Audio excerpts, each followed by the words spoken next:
हीअ आकाशवाणी आहे। हींअर अवां शाम दामवाणीअ खां देश विदेश जूं ख़बरूं ॿुधंदा।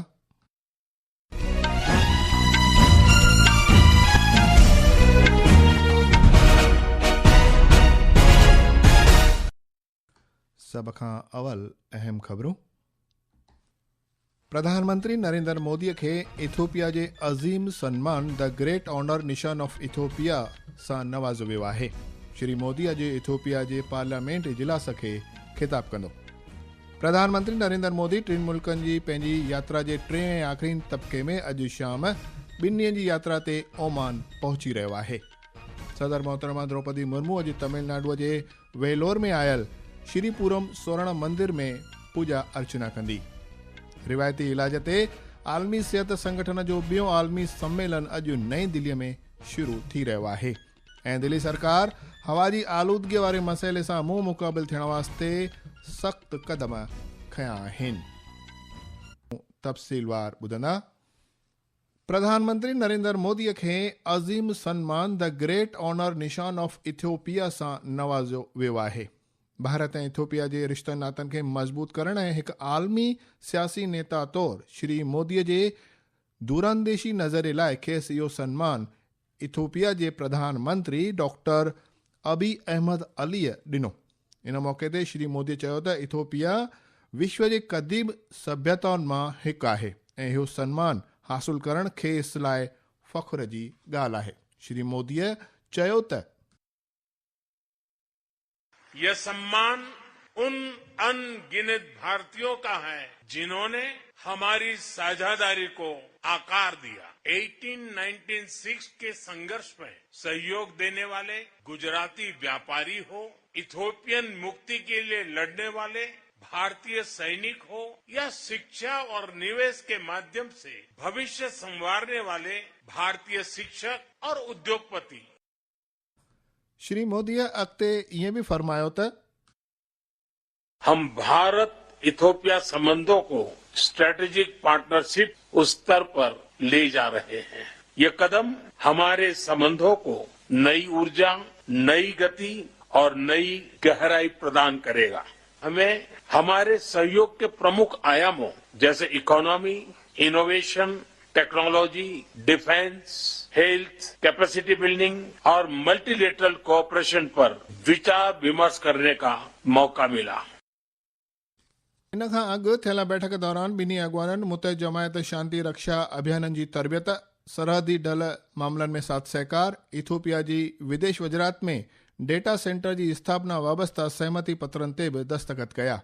प्रधानमंत्री अॼु इथियोपिया जी पार्लियामेंट इजलास खे ख़िताब बि करण वारो आहे। प्रधानमंत्री नरेंद्र मोदी टिनि मुल्कनि जी पंहिंजी यात्रा जे टे ऐं आख़िरी तबके में अॼु शाम 2 ॾींहनि जी यात्रा ते ओमान पहुची रहियो आहे। श्री मोदीअ सां गॾु हिकु उच्च सतही वफ़द बि ओमान पहुची रही आहे। इन यात्रा दौरान ॿिन्ही मुल्कनि दरमियान वसी आर्थिक हिसेदारी समझौते ते दस्तख़त थियण जी उमेद आहे।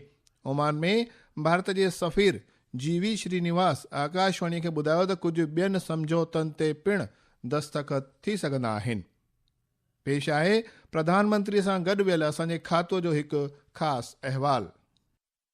भारत और ओमान में जहां सदियों पुराने आपसी संबंध हैं, वहीं दोनों देश राजनीतिक रिश्तों के 70 साल पूरे होने का भी जश्न मना रहे हैं। दोनों देशों ने अलग अलग रणनीतिक क्षेत्रों में कई नई ऊंचाइयां हासिल की हैं। प्रधानमंत्री श्री मोदी की 2018 की ओमान यात्रा ने इनके रिश्तों को अब तक की सबसे ऊंची राजनीतिक दिशा दी है। भारतीय राजदूत जीवी श्रीनिवास ने कहा कि रणनीतिक रूप से दोनों देश एक दूसरे के लिए बहुत जरूरी हैं। रणनीतिक रूप से भी हम एक दूसरे के लिए बहुत महत्वपूर्ण हैं। नौवहन, परिवहन और वाणिज्य और जल के शांतिपूर्ण उपयोग के जरिए हम सुनिश्चित कर रहे हैं कि वाणिज्य और लोगों की आवाजाही अबाधित रूप से जारी रहे। भारत और ओमान दोनों की इस मुद्दे पर राय एक समान हो। ओमान के जल क्षेत्र में भारतीय नौसेना की उपस्थिति शांतिपूर्ण प्रयोजनों से है और हम समुद्री आपदाओं का मिलकर मुकाबला कर रहे हैं। भारत और ओमान की सेना के तीनों अंगों के बीच वर्ष दर वर्ष संयुक्त अभ्यास हो रहा है और ओमान उन चंद देशों में से है जिनके साथ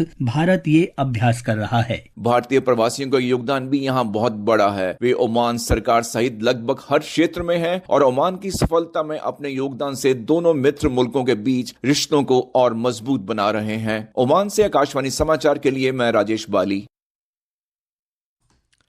ही ख़बरूं अवां आकाशवाणी तां ॿुधी रहिया आहियो। ही ख़बरूं तव्हां असांजे YouTube channel air news Gujarat ते पिणु ॿुधी सघंदा आहियो। वधीक ख़बरुनि लाइ तव्हां असांजी वेबसाइट newsonair.gov.in ते राब्तो करे सघो था।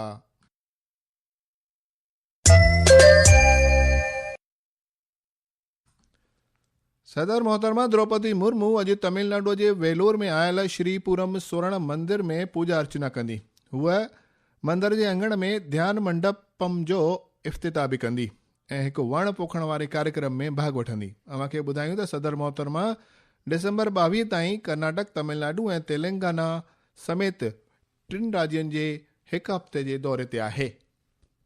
बहरी फ़ौज जे गोवा में पंहिंजे एयरबेस INS हंस में पंहिंजे ॿिएं MH-60R helicopter squadron INS 335 osprey खे शामिल कंदी। इहो जंगी हेलीकॉप्टर जदीद हथियार, सेंसर ऐं एवियोनिक्स नूर सां मुकमल लैस आहे। इन जी खेप में शामिल थियण सां बहरी फ़ौज जी सघ में इज़ाफ़ो ईंदो। रिवायती इलाज ते आलमी सिहत संगठन जो ॿियों आलमी सम्मेलन अॼु नई दिल्ली में शुरू थी रहियो आहे। इन जो इंतज़ाम आयुष महकमे सां गॾु मिली करे कयो पियो वञे। 2 ॾींहनि जे इन सम्मेलन में दुनिया भर मां 170 खां वधीक रिथा ॻणींदड़ साइंसदान ऐं इलाज कंदड़ शमूलियत कंदा ऐं टिकाऊ सिहत सिरिश्ते ते तबादले ख़्याल कंदा। दिल्ली सरकार हवा जी आलूदगीअ वारे मसइले सां मुंहुं मुक़ाबिल थियण वास्ते सख़्त क़दम खयां आहिनि। दिल्लीअ जे माहौलियात मंत्री मनजिंदर सिंह सिरसा ख़बरनवीसनि खे ॿुधायो आहे त 18 डिसंबर खां अहिड़नि वाहननि खे ॿारण पदार्थ ॾिनो कोन वेंदो जिन वटि मुनासिब आलूदगी ज़ाब्ता सर्टिफिकेट कोन हूंदा। दिल्लीअ में निर्माण सामान खणी ईंदड़ खटारनि ते पिणु मुकमल बंदिश रहंदी। हुन वधीक ईअं बि ॿुधायो आहे त दिल्ली के अंदर किसी भी तरीके की कोई भी ट्रक अगर कंस्ट्रक्शन मटेरियल लाता दिखाई दिया, कोई बदरपुर, कोई रेता सैंड लाता दिखाई दिया, किसी भी तरीके का कोई भी गाड़ी अगर दिखाई दी वो गाड़ी सीज कर ली जाएगी। अफगानिस्तान जो सिहत मंत्री मौलवी नूर जलाल जलाली काल्ह भारत पहुतो आहे। इहो हुन जो पहिरियों दस्तूरी दौरो आहे जंहिंजो मक़सदु सिहत शेवा खेत्र में बाहमी साथ सहकार वधाइण ते चर्चा करण जो आहे। विदेश वज़रात अफगानिस्तान जे सिहत मंत्रीअ जो दिली स्वागत कयो ऐं सोशल मीडिया ते जारी हिक बयान में चयो आहे त इहो मुलाक़ात दौरो अफगानिस्तान जे सिहत सिरिश्ते लाइ भारत जे अटूट टेके खे दोहिराए थो। अमेरिका वाधू 5 देशनि ते यात्रा बंदिश लॻाए छॾी आहे। इन में बुर्किना फासो, माली, नाइजर, ॾाखिणी सूडान ऐं सीरिया शामिल आहिनि। ट्रंप इख़्तियारीअ 15 ॿियनि देशनि ते की क़दुरु यात्रा बंदिशूं बि लॻायूं आहिनि। गॾी फ़िलिस्तीनी यात्रा दस्तावेज सां अमेरिकी यात्रा ते मुकमल तौरु पाबंदी मड़ी छॾी आहे। इहा बंदिश अमेरिका जी यात्रा करण ऐं उते वञी वसण जी ख़्वाहिश रखंदड़ ॿिन्ही ते लागू रहंदी। काल्ह ॿियनि मुल्कनि ते नयूं बंदिशूं बि मड़ी वयूं आहिनि। भारत में आयल अमेरिकी सिफारती खाने सदर डोनाल्ड ट्रंप द्वारा भारत ऐं प्रधानमंत्री नरेंद्र मोदी जी साराह करण वारी ॻाल्हि वंडी आहे। मीडिया हिकु सोशल मीडिया पोस्ट में अमेरिकी सिफारती खाने सदर ट्रंप जे हवाले सां इहा ॻाल्हि चई आहे। आख़िर में ख़ासि ख़बरूं हिकु बार ॿीहर ॿुधंदा। प्रधानमंत्री नरेंद्र मोदीअ खे इथियोपिया जे अज़ीम सन्मान द ग्रेट ऑनर निशान ऑफ इथियोपिया सां नवाज़ियो वियो आहे। श्री मोदी अॼु इथियोपिया जे पार्लियामेंट इजलास खे ख़िताब कंदो। प्रधानमंत्री नरेंद्र मोदी 3 मुल्कनि जी पंहिंजी यात्रा जे 3 आख़िरी तबके में अॼु शाम 2 ॾींहनि जी यात्रा ते ओमान पहुची रहियो आहे। सदर मोहतरमा द्रौपदी मुर्मू अॼु तमिलनाडु जे वेलोर में आयल श्रीपुरम स्वर्ण मंदिर में पूजा अर्चना कंदी।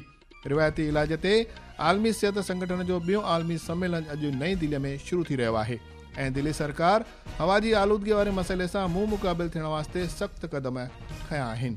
आकाशवाणीअ तां सिंधीअ में ख़बरुनि जो इहो अंक ते समाप्त थियो।